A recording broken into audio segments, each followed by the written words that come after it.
NBC Montana Studios. This is NBC Montana Today. Good morning, Montana. Thanks for joining us. I'm Jason Hurst. As you pour your coffee and make breakfast, let's get you ready to take on your Thursday. Coming up, Governor Greg Gianforte has signed a new law. Find out how it could give more patients access to experimental medical treatments. Plus, shock over a Missoula hospital's sudden announcement to close a maternity center. New reaction and the dozens of employees potentially impacted. And following the tragic loss of her nephew, one woman creates a program to help those looking for missing family members. NBC Montana's Jacob Owens on the steps of the nonprofit it is taking to help families.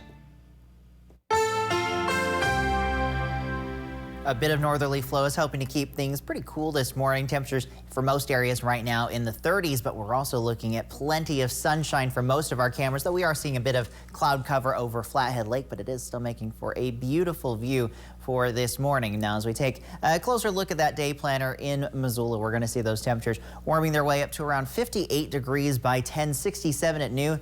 And into the afternoon, we are into the lower and mid 70s. This is about the time we could start to see a few isolated showers and thunderstorms develop. Not expecting too much in the way of impact from those. Mostly clear skies are going to be common for most areas. We're going to see Friday through Monday with high pressure building and a big warming trend. But for the middle of next week, here comes that next storm system. We'll take a look at these details and more in the full forecast here in about 18 minutes. Governor Greg Gianforte has signed a new law that expands Montana's right to try laws, giving more patients access to experimental medical treatments. In 2023, the state approved experimental treatments for patients who are terminally ill. Now, under the new law, any patient can try a drug, device, or biologics as long as the treatment has cleared phase 1 clinical trials, meaning the treatment is under FDA review or has a demonstrated safety record. It also expands where treatments can be provided. Why do you think this was crucial for Montana? Because Montanans care about medical freedom. They should have access to the medicine that they want, and Montana is a great place for that. Another reason is we have an aging population here.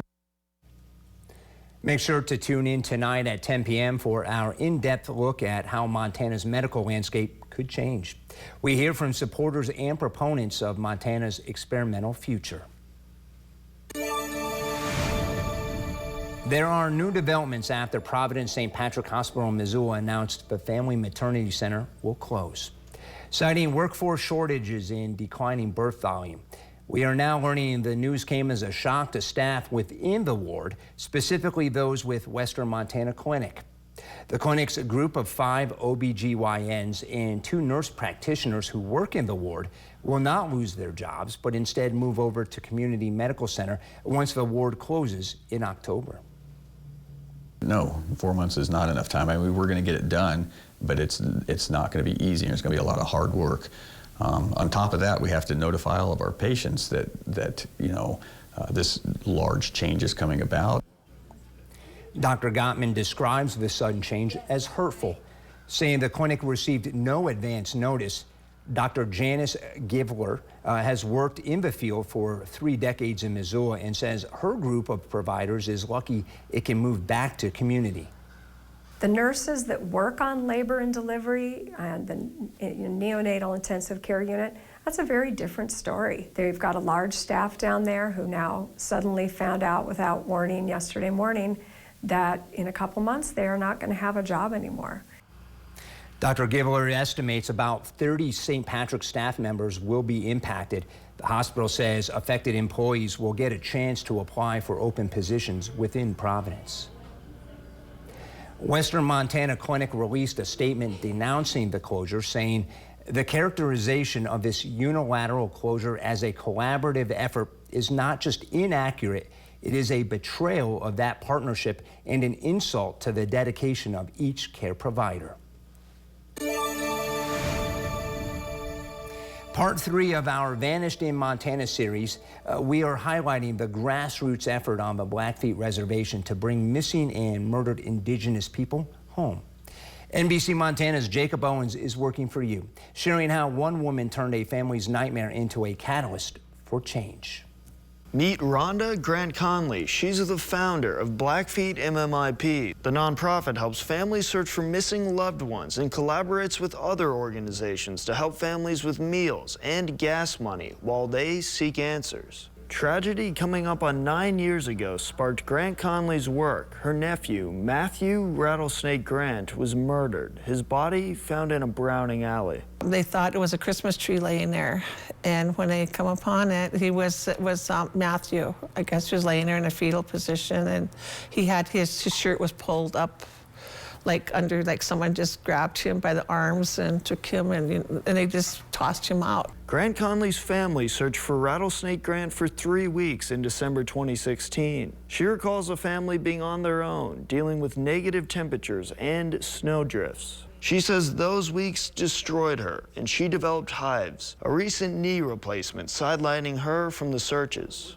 I sat there in my chair day and night, and I'd call his phone, I'd call them, and did you search here, did you search there? Now Grant Conley helps others with their searches. One organization assisting with these efforts is Okoumee Forensics. The nonprofit can assist with searches, conduct burial excavations, and do DNA analysis on remains.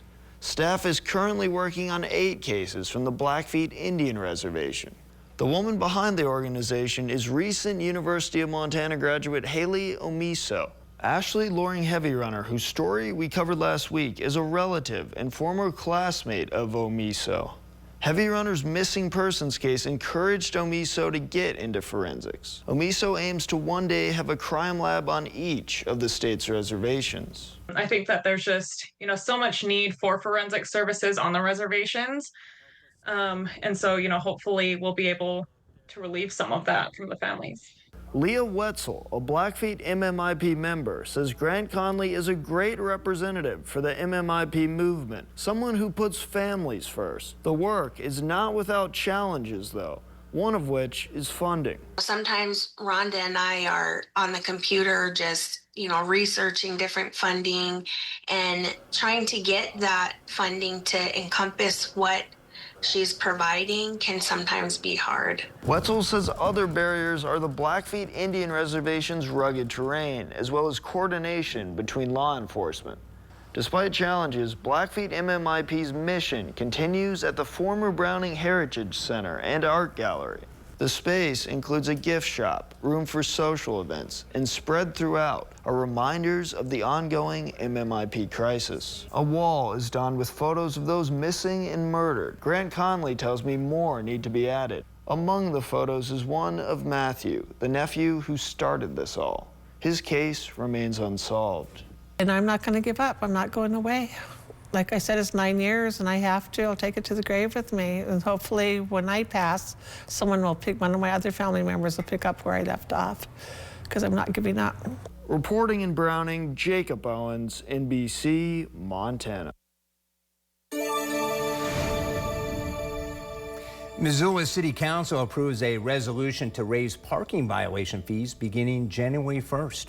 Meter violations will increase to $10 for the first repeat offense and will increase by $10 after that with a cap of $40. Tickets for improper parking will start at $20 and increase by $20 for repeat offenders, capping at $100 within a 180-day period. Disabled parking violations remain at $100. At the meeting, the Parking Commission argued higher fees are needed to reinforce proper parking behavior. Residents and council members who voted no argued it would harm downtown businesses, lower income residents, and employees. We have a new update on the Banana Lake fire burning north of Plains. The fire has now raced through 929 acres and is 15% contained. More than 200 firefighters and 14 engines are assigned to the blaze. There are no evacuations or closures at this time. However, motorists will see reduced speed limits. The cause of the fire remains under investigation at this time. NBC Montana is always working for you to cover wildfires in our area. For complete coverage, stay with NBC Montana on air or visit NBCMontana.com for wildfire warnings, maps, evacuation details, and all the other information you need to stay safe. And make sure to follow us on social media for the latest updates. And we now visit with meteorologist Mitchell Coombs. And Mitchell, you know, as we're going out the door today, you're highlighting some smaller towns here, but people are getting ready for work. What are those temperatures like? What are they experiencing? I was going to say, you're going to want to have a jacket as you're heading out this morning. We're seeing those temperatures in the 30s in many areas right now. 39 in Ronan, 33 in Seeley Lake, 34 Stevensville, 35 in Whitehall, and 31 in Ennis. We are going to see those temperatures warming up pretty nicely, though, into the upper 60s and 70s. 77, one of our warmer spots there in Ronan, and 76 in Stephenville. As for Bozeman, 69 degrees as well, mostly clear skies with that isolated chance of a few showers, but temperatures are only going to climb up from here. I'll let you know how warm coming up here in 10 minutes. Jason. Thank you, Mitchell. And coming up in Butte, volunteers at the local rescue mission are hard at work and more help is needed. How you can pitch in and what donations they are seeking. Plus, cleanup efforts in Kalispell. Why it's more than just trash pickup. NBC Montana's Sadie Risen joined in, provides an inside look. And let's take a live look over Missoula above TV Mountain at Snowbowl. Meteorologist Mitchell Coombs has your day planner right after the break.